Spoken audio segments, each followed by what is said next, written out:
¿Qué se les viene a la cabeza cuando escuchan religión, cultura o fe?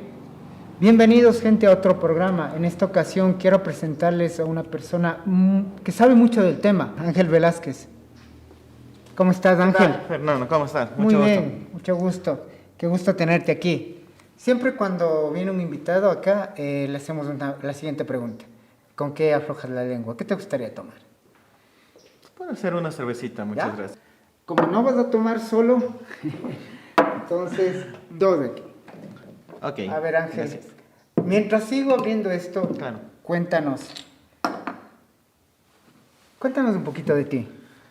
Eres de aquí, de Saxilí, ¿verdad? Naciste aquí. ¿Cómo fue tu niñez, tu adolescencia?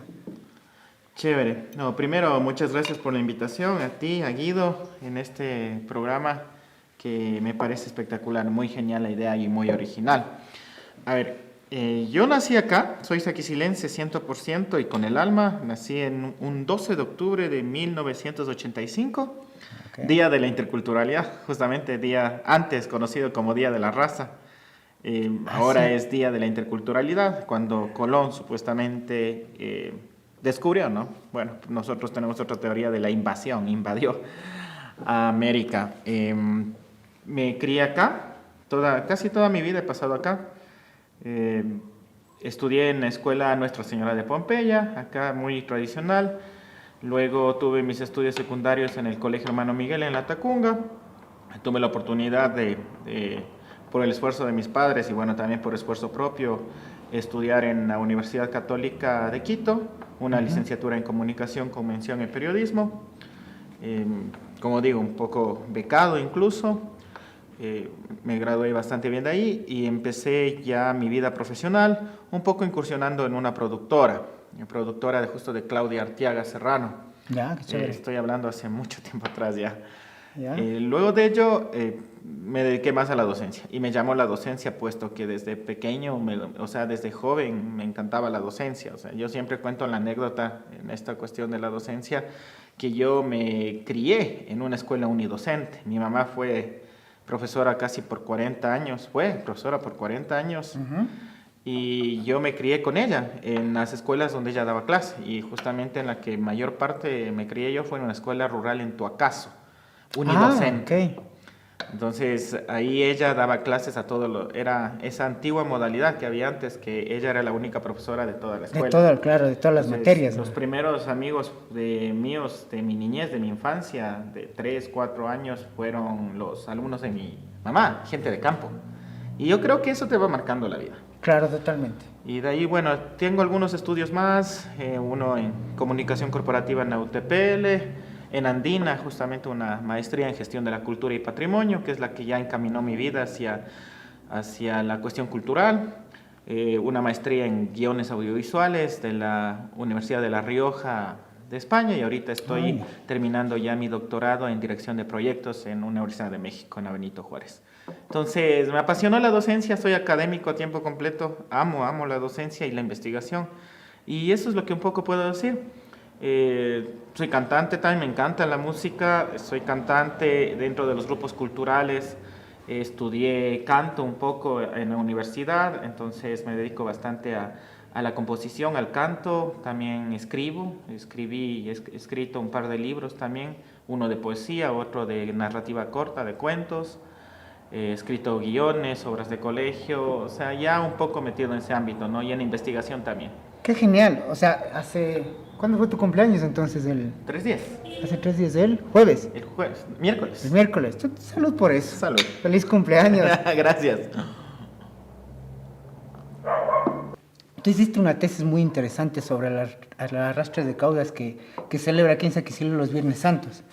¿Puedes contarme un poquito así cómo viste eso? ¿Cómo se te ocurrió?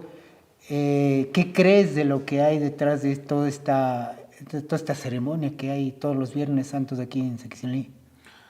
Sí, bueno, primero esta tesis justo surge cuando estudiaba en la Universidad Andina, estudié una gestión de la cultura con mención en patrimonio, entonces hay uno entiende que el patrimonio es un activo, hay un teórico que dice el patrimonio es un activo de la memoria, no un pasivo de la nostalgia. Ajá. Es muy bonito eso. Entonces me fue marcando. Tuve profesores geniales, obviamente uno recuerda eso con mucha gratitud. Y lo primero que se me ocurrió es, obviamente, y la mayoría nos dijeron, hagan investigación en su territorio. Y lo primero que se me ocurrió a mí es no dejar perder estas tradiciones o ver cuál es el sentido que tienen estos ritos, estos rituales, puesto que en el patrimonio, dentro del patrimonio tenemos 5 categorías, hablando un poco técnicamente según la UNESCO, y en ello está esta categoría de la cuestión de los ritos y festividades y rituales, por así decirlo. Ajá.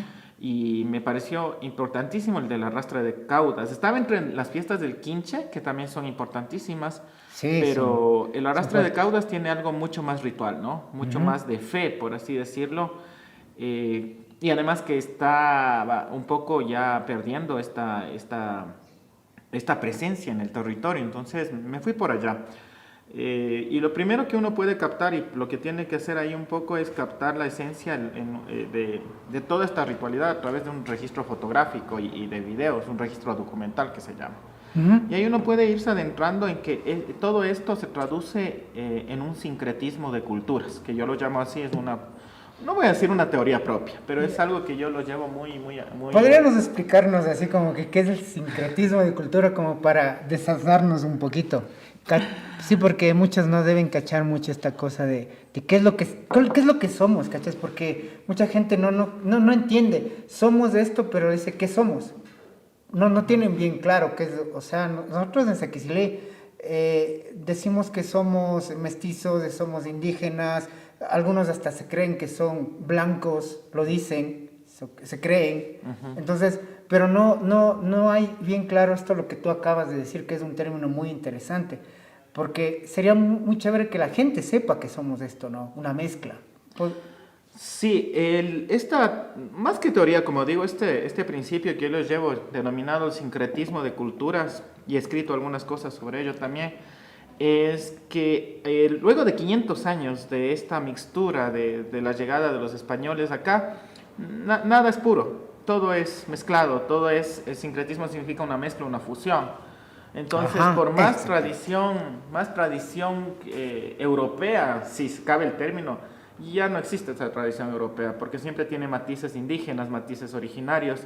Entonces, eso todo es interesante ver justamente en el proceso de la fe y de la evangelización, que también es uno de los temas que un poco tú me has invitado a trabajar en este capítulo y en este programa. ajá. Está inmerso en la cuestión prehispánica.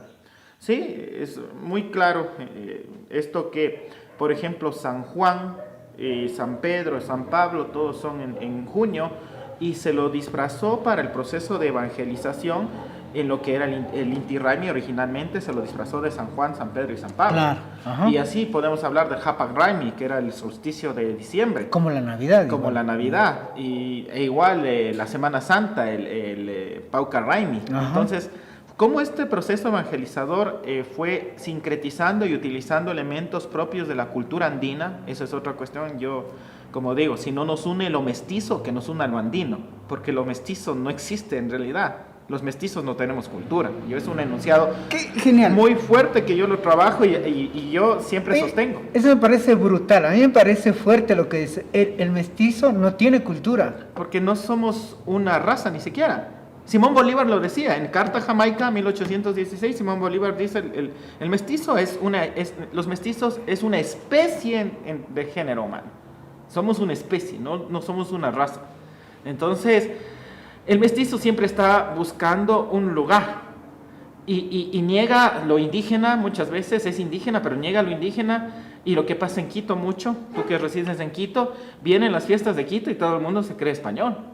Sí. Entonces buscas tu lugar donde no existe porque no reconoces tu origen y no reconoces que tienes tu sangre española, por así decirlo, de hace siglos atrás, y también tu sangre indígena. Entonces yo siempre promuevo esto en mis clases. Como te digo, yo soy académico al tiempo completo, entonces digo, reconozcámonos. Y ahora en los espacios académicos hay cada vez más indígenas, pero Ajá. muchas veces los adolescentes sobre todo no se reconocen todavía como indígenas. Y es fuerte ese proceso. Les cuesta, ¿no? Sí, en la unidad educativa que trabajo en la mañana, hay gente que los padres se visten como indígenas, son indígenas, Claro. pero ellos ya es como que, no, yo quiero ser mestizo. Y digo, ¿sabe quichua? No, ya me estoy olvidando, porque ya en la casa casi no hablo yo quichua con mis papás. Entonces es un proceso, ya digo, tanto del mestizo que quiere ser blanco, quiere aparentar lo que no es, y del indígena que quiere ser mestizo, en cambio, mucho, ¿no? No en todo. Hay otros que ya han tomado esta cuestión del indigenismo muy fuerte y de la plurinacionalidad, que están manejando un poco las bases ya indígenas políticas, que ellos sí se reconocen. Pero hay otro porcentaje fuerte que no se reconoce como indígena. Tú y yo somos de Saquicilí. Conocemos nuestra cultura, por decirlo así, nuestra idiosincrasia sobre todo. Conocemos mucho cómo nos manejamos. Siempre se ha tenido esa discusión de que Saquicilí tiene cultura, cómo es su cultura, cómo es esto, cuál es la identidad que hay. Pero bueno, antes de ir a ese paso, yo quería acotar, sobre todo preguntarte y ver qué opinas de esto. Mira, Saquicilí es un pueblo donde hay una mezcla total, pero aquí sí nos blanqueamos. Justamente. Aquí sí nos blanqueamos, o sea, llamas indio. Al que no es del centro, el que no nació en el centro, o que no tiene el apellido, o que no suene apellido de derivación indígena. Al que no tiene un apellido de la Vega, por decirlo así. Bueno, no vamos a decirlo, sí, porque si no se nos van a resentir la gente. Pero lo digo justamente, no quiero nombrar a nadie, pero sí. Justamente eso digo, o sea, hay gente que sí, o sea, se blanquea full.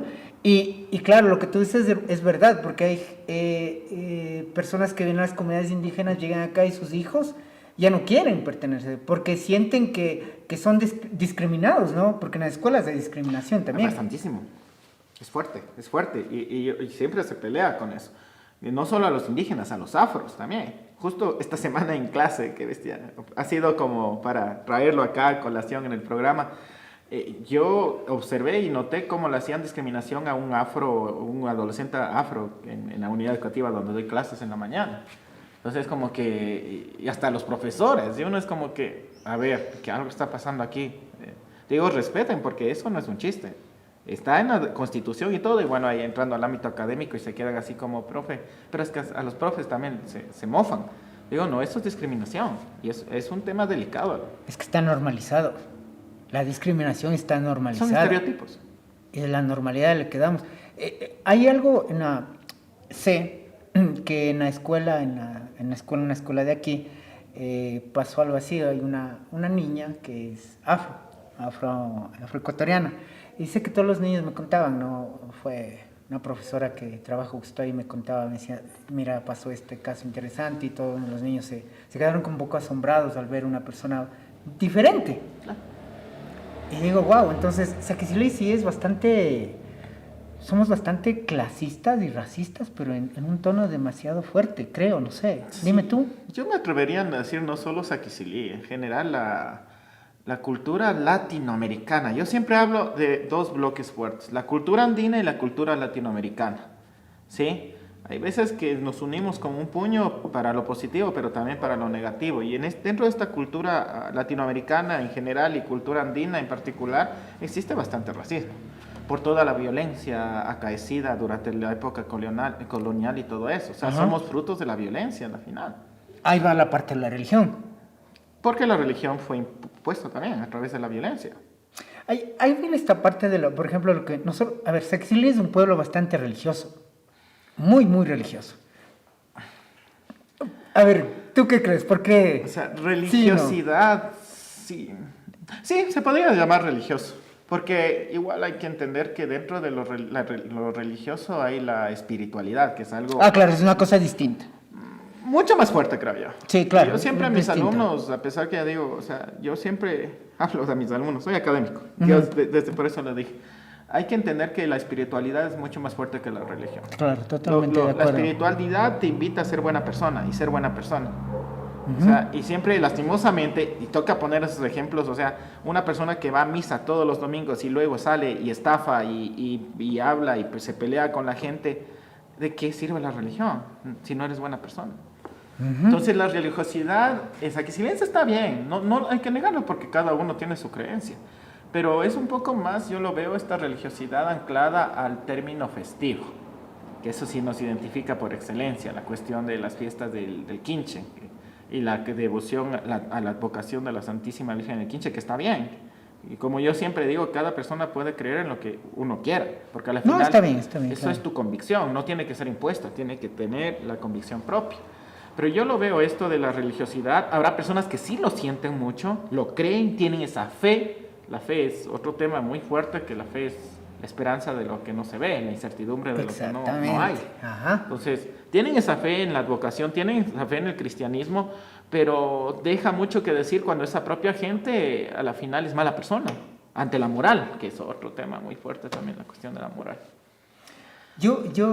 La semana pasada me hicieron a mí una entrevista allá en Quito y me preguntaban justo a esta parte del perfil del femicida, me decían, ¿no? Sí, lo vi. Y ahí me decían que cómo se identifica esto. Bueno, yo traje a acotación mucho la parte de cómo vivimos aquí en Sequicili y le decía a la entrevistadora, me parece muy interesante, sobre todo, que nosotros aquí veneramos a una figura femenina, pero no tenemos bien claro cómo es una figura femenina y o sea, el machismo nos brota por los poros. Es medio complejo y es justamente esta parte donde se mete solo religión, más no hay una cuestión de espiritualidad. Porque si uno vamos más atrás, la figura femenina, y si lo vamos a la cuestión de la cuestión andina, es la Pachamama, claro, personificada en la Virgen María. Y así se lo vendió. Y los religiosos, los evangelizadores fueron tan astutos, por así decirlo. Sí, soy bastante crítico. Así que si esto llega a mi trabajo, ya estoy votado. Entonces los evangelizadores fueron tan meticulosos en trabajar justo estos términos, cómo hacer una advocación en cada lugar que te recuerda a la Pachamama, a la fertilidad, a la Virgen, a la bendición de la tierra y todo eso. Entonces, la figura femenina en la cultura andina es súper fuerte. Ahí hay una dualidad. Sí, y todos dicen, no, es que los indígenas son más machistas porque cuando están tomados les pegan a las mujeres o son más violentos. Eso viene a causa de la violencia de la colonización. Porque antes del proceso de invasión, de colonización española, según la chacana justamente, que es el símbolo por excelencia del mundo andino, hay la dualidad, la complementariedad. ¿Sí? La mujer se encargaba de mantener en orden la casa, de mantener la economía, de manejar, de cuidar a los hijos, estaba bien, mientras que el hombre también lo hacía su papel, pero no como machismo, sino como dualidad, como complementariedad. Entonces eso es muy interesante de ver, que lastimosamente a través de la cuestión invasión española vino la cuestión machista, yo lo veo así, porque vinieron solo hombres además en los primeros viajes. Entonces, sí. Y la manera de alguna manera es lastimosamente violar a las mujeres de acá, y ahí viene todo el proceso ya genético incluso de violencia. Entonces es muy interesante eso, analizarlo. Sí, oye, y con esto de la religión y toda esta parte de lo que tenemos, ¿no? Nosotros como cultura de Sequicili, ¿crees que somos cruchupas y mojigatos? Mira, nosotros los hombres, sobre todo, yo veo mucho en las mujeres, yo capto mucho esta fe, esta parte de creer, más de una cuestión de devoción. Pero yo he visto a los hombres, y les he visto en la misa, en los actos religiosos, y los hombres a veces tienen esta parte de identificarse con la figura de la madre, con la Virgen del Quinche, ¿no? Claro. Tienen mucha esta situación de la figura de la mamá, pero no replican mucho porque al fin y al cabo el discurso de la madre aquí en Sequicili, en Latinoamérica mismo, no solamente aquí, pero aquí tal vez por ser un pueblo más pequeño y todo esto se ve mucho. El discurso de la madre igual es machista. Entonces el discurso de la madre le dice, ¿sabes qué? La Virgen cayó, la Virgen no habló, la Virgen hizo caso a la figura de Dios, Dios patriarcal, Dios hombre. Y replican lo mismo, y las mujeres pues se quedan calladas, y el hombre tiene este derecho a ser infiel, este derecho dado incluso desde una parte de un discurso de religión, que al fin y al cabo es una subyugación, por decirlo así, ¿no? Y eso viene desde lo judeo-cristiano, porque si uno se va a la Biblia, la cuestión de Deuteronomio, bueno, todos los libros de la Biblia como tal, ahí habla de estas leyes que pone Yahvé a su pueblo, y una de esas es justamente que el hombre sea la cabeza. A ningún momento no hay figuras femeninas que lideren, por así decirlo, el camino del pueblo de Dios, el pueblo elegido, el pueblo de Israel. Ajá. Entonces, ahí viene una vez más la teoría del sincretismo. Somos un sincretismo total. Viene la cuestión andina, viene la cuestión europea y viene la cuestión de lo judeo-cristiano, que es la religión cristiana, a la final. Que obviamente es Cristo, es Jesucristo, pero antes de Jesucristo hay toda una historia del pueblo judío y toda una santa Biblia que te habla 46 libros en el Antiguo Testamento acerca de eso, que hay la figura patriarcal. Ajá. Y el hombre tiene que ser el salvador. Entonces, es complicado. Son siglos y siglos de historia que genéticamente se traduce en una subyugación de la mujer, si vamos a eso. ¿Qué necesitas, Exili, para cómo cambiar el chip? La sociedad es Exili. Bueno, no somos, yo creo que, a ver, no digo que hay personas que están como que viendo, teniendo otra mirada, pero la gran mayoría todavía quedamos. Hay discursos todavía de mujeres, de hombres, que tienen este discurso, el que tú dices, ¿no? El patriarcado, el que el hombre es superior por ser hombre, la mujer tiene que callarse y se queda ahí, ¿no? ¿Cómo crees que podríamos como que empezar a tener un cambio social? Mira, yo creo que las nuevas generaciones ya están rompiendo ese ciclo negativo. Si siempre se habla en modernidad, ahorita, en las teorías modernas de todos los campos, sobre todo en los campos de la psicología, en los campos de la comunicación, en los campos humanísticos y sociales, de romper un ciclo, ¿sí? Yo no le, o sea, por ejemplo, si a mí me pegaron, mi abuelo le pegó a mi papá de chiquito y mi papá me pegó a mí de chiquito y yo tengo que pegarle a mi hijo de chiquito, o sea, es un ciclo negativo a la final. Entonces, yo veo que en algunas nuevas generaciones se está rompiendo el ciclo. Pero cuando esas nuevas generaciones toman esa conciencia de equidad de género, de igualdad y de todo este cambio de una sociedad más equitativa. En cambio, en otros casos, los jóvenes lastimosamente, por vivir en la superficialidad, en la relatividad que viven, no ponen conciencia en estos cambios. En el mundo líquido que dice... La posmodernidad líquida de Bauman. Bauman, ajá. Entonces, mientras tengan su celular y sus redes sociales, su internet 24/7, no ponen atención a nada de estos cambios. Y siguen manteniendo esos patrones de violencia, de género, de alcoholismo, de todas estas cosas, ¿no? Entonces, hay en otras casas que intentamos romper este ciclo y decir, no, todos somos iguales. Y hay, pero todavía falta muchísimo en esa conciencia, ¿sí? Esa conciencia de la equidad de género, de la igualdad, de todo esto, va a tardar unos 15 a 20 años más. Tal vez nosotros, nuestras generaciones, no lo veamos tal vez en nuestros nietos. Si todo el panorama es alentador, con todo el discurso de la Agenda 2030, de los ODS, Objetivos de Desarrollo Sostenible, claro. Y dentro del Objetivo de Desarrollo Sostenible, la igualdad de género, que es el ODS 5. Entonces, todo esto te alienta y te dice, sí, el mundo ya está pensando distinto, el mundo. Pero ahora aterrizarlo en territorio es complicado. Pero acá no llega todavía eso, porque lo de los ODS, ¿cachas que? Pero ya se lo dan en el colegio.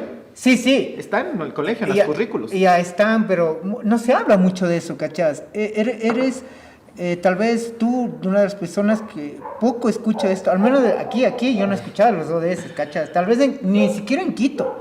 En Quito son hablan. colectivos muy pequeños. Ajá, hablan poco. Hablan de los ODS, hablan de todo este propósito para el 2030, de toda esta cuestión de lo sostenible, sí se habla, pero es poco.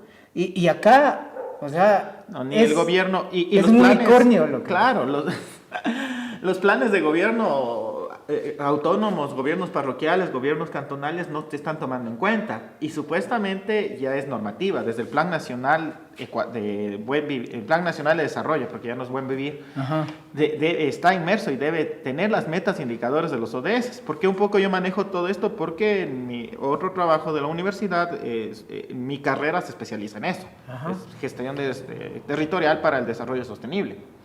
Entonces, ¿por qué no se logra, justamente terminando esta idea? Porque tenemos profesores todavía que repiten lo mismo y son machistas y son violentos y si tú ves a tu profesor, si tú ves a tu papá hacer eso, lo vas a seguir repitiendo. Tal vez somos el 1% que intentamos mirarlo distinto, desde lo real, desde lo actual y desde un futuro, porque si no, no tenemos futuro. El mundo, como está, es un mundo decadente y lo sabemos. No solo en la filosofía, sino ya en términos reales. Bueno, Ángel, estamos conversando mucho de esto de querer cambiar la sociedad o haber una transformación, ¿no? más allá de una cuestión de llegar a un puesto político, es una cuestión de hacerlo desde abajo, ¿no? Desde las raíces, la familia, la institución primaria. Oye, ¿tú qué? Bueno, yo trabajo en esta parte de la salud mental, ¿no? ¿Tú crees? Bueno, yo sí, pero quisiera que tu opinión. En la sociedad del Ecuador, sí, y aquí obviamente aquí en Sequicilí, nos hace mucha falta esta parte de las políticas públicas en salud mental, ¿no? Totalmente. Porque, perdón, porque tú decías, porque todavía el maestro tiene discursos fuertes machistas, porque todavía el papá tiene discursos fuertes machistas, micromachismos que se les llama, algunos y algunos muy claros, ¿no? Entonces, pero no hay ese decir por qué estoy haciendo esto, por qué estoy replicando esto, por qué yo siento que debo tener a una mujer, tengo una esposa y me siento en el derecho de tener otras mujeres.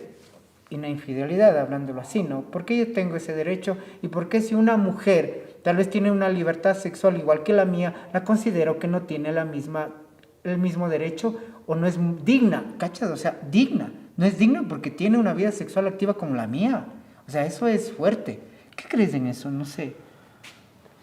Es complicado cuando es una sociedad que todavía tiende muchísimo al machismo. Y es una sociedad, igual, entrando a términos un poco filosóficos y académicos que pongo siempre en colación para todo, ¿no? Aristóteles, en su Poética, decía que el ser humano debe buscar el justo medio. Es lo que decía Aristóteles. Ajá, sí. ¿Y qué es el justo medio? Ni las excesivas virtudes, ni los excesivos vicios. Uh-huh. Entonces nuestra sociedad siempre se va a los extremos, y las guerras y los conflictos y todo ha llegado por justamente irse a los extremos. No buscamos un justo medio. Entonces, un poco respondiendo a la pregunta de esto de qué deberíamos hacer y por qué seguimos en el machismo, porque no logramos ver esto, el vaso por varios enfoques o por varios puntos de vista o las cosas. Siempre queremos llegar a nuestro extremo y pensar que uno tiene la razón. Y en esto del machismo es eso, es que los hombres seguimos siendo superiores y nosotros tenemos la razón. Y mientras haya esta cadena, que el abuelo pase al padre y el padre pase al hijo y no haya ese rompimiento, vamos a seguir igual. Claro. Igual en las mujeres. ¿Por qué surgen estos movimientos feministas de extremos llamados feminazis? Claro. Yo lo llamo embrismo, porque lo opuesto al machismo es el embrismo. El embrismo, claro. También es una exageración.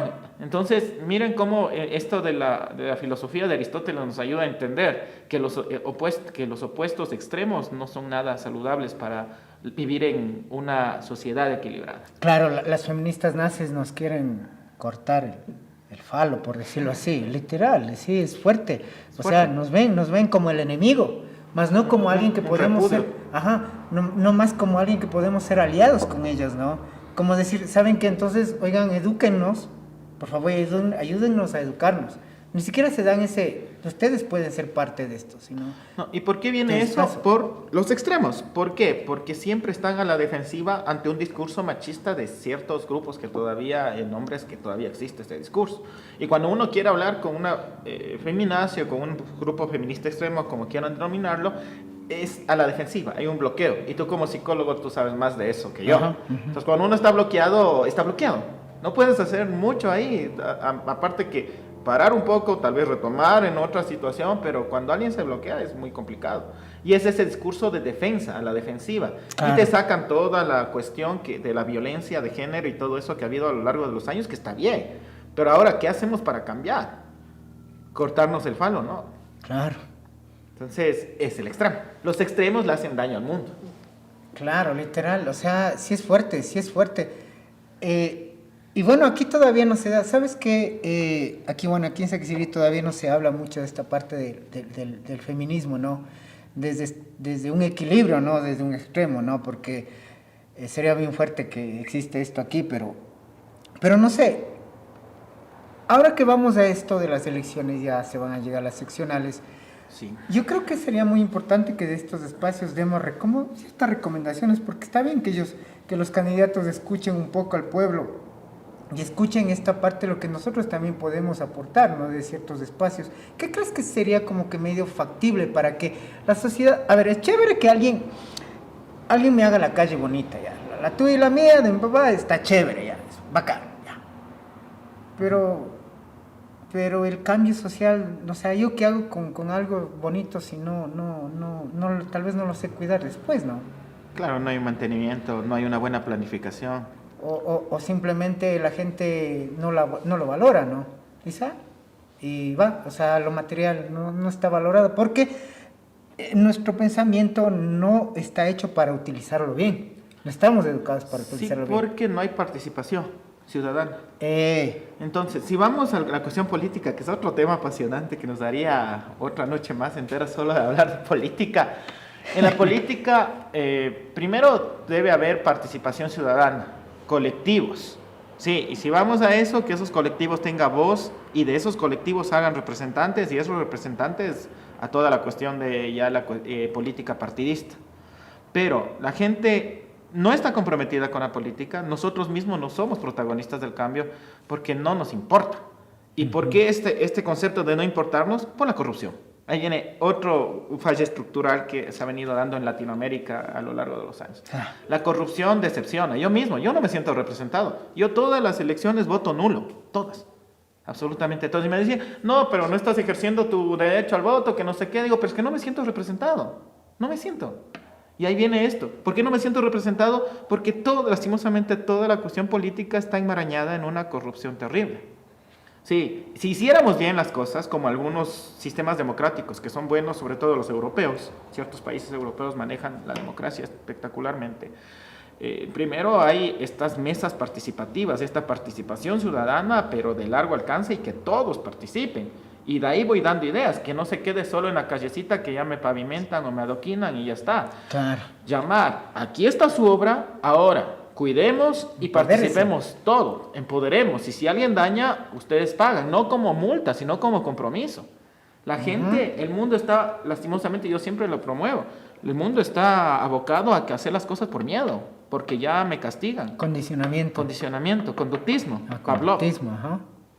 No porque me da las ganas de hacer las cosas bien y porque lo siento de corazón.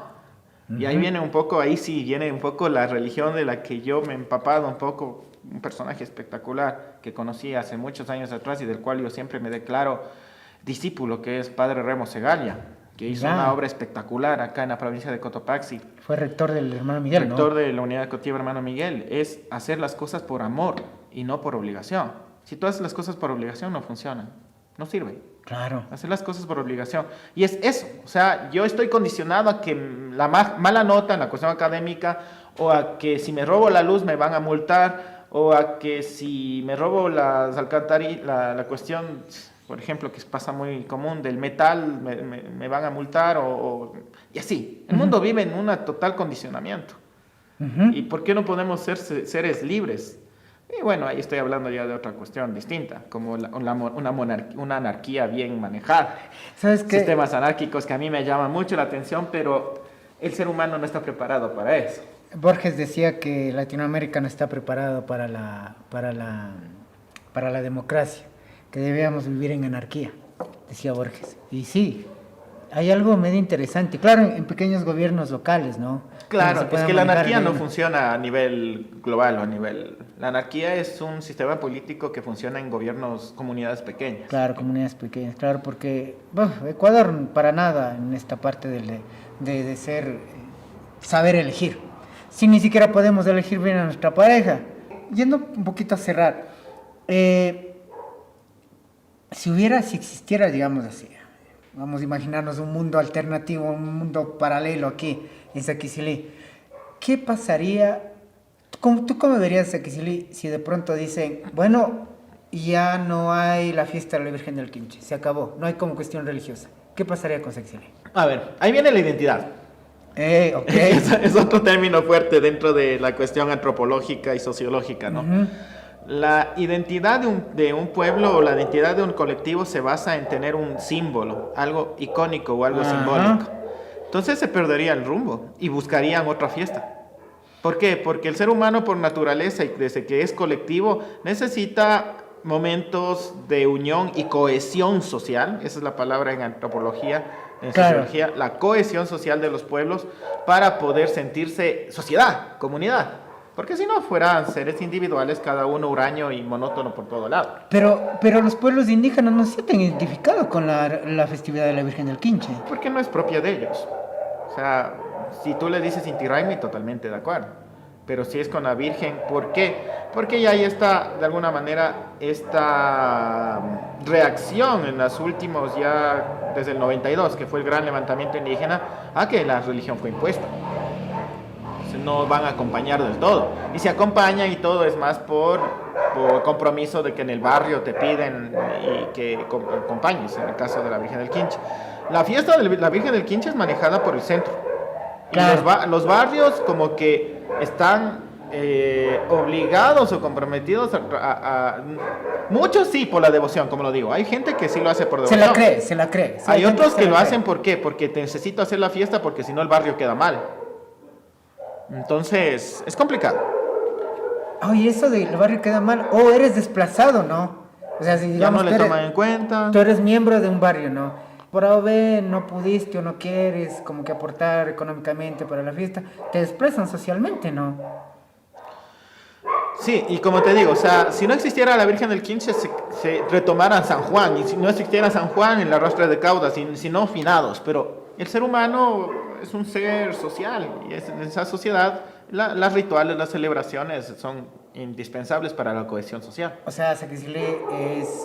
No solo Saquicilí, pero bueno, si estamos acá, sí, hablemos de nuestro contexto. hablemos de aquí, digo, o sea, Saquicilí, desde aquí, o sea, el centro, lo fuerte es la Virgen del Quinche. Somos, por decirlo así, esa es nuestra figura de la Virgen, la figura de la Madre, la figura, porque es muy interesante para analizarlo desde ahí, ¿no? Sí. Porque ahí sí, cachas que, yo lo digo de la parte de lo psicológico y la psicología social, ¿no? Imagínate, somos hijos. Y es una figura matriarcal muy distinto a Pujili con el Corpus Christi, que es una figura patriarcal. Qué loco, sí. Entonces debería, igual un poco la Tacunga con su mamá negra, es matriarcal. Y si lo vamos analizando así, entrar en el análisis profundo, desde la psicología, desde la sociología, desde la antropología, ¿por qué entonces hay esta, y si lo cruzamos con una variable, hablando en metodología de la investigación un poco, ¿por qué el machismo? Porque el machismo, ajá. Si supuestamente la cuestión religiosa es la más fuerte dentro de la creencia de un ser humano, dentro de la cultura, es uno de los elementos indispensables dentro de la cosmovisión, la religión, ¿por qué seguimos siendo machistas? ¿O por qué seguimos cometiendo femicidios? ¿O por qué hay violencia de género todavía? Y ahí vienen otras variables. Por ejemplo, tener una alcaldesa aquí, yo lo veo muy complicado. Lo veo sí, lo veo muy complicado, no sé, porque...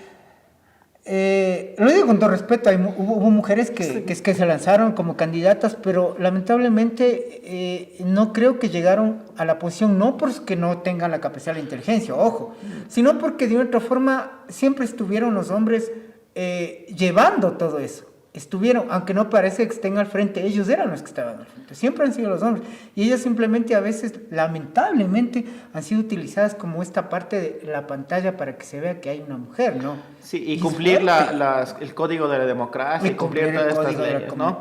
Los imaginarios sociales son complicados. Acá en nuestro pueblo, y lo queremos con el alma, por eso estamos haciendo esto. Totalmente, por eso, los imaginarios son muy complicados, y estos imaginarios cambiarlos son cuestiones generacionales una vez que rompamos ese ciclo.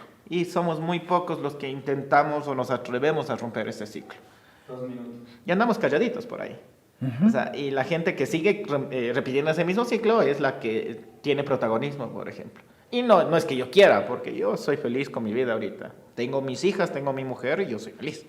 Pero nos falta romper esos estereotipos, esos imaginarios para tener un nuevo Saquicilí, una nueva forma de ver las cosas.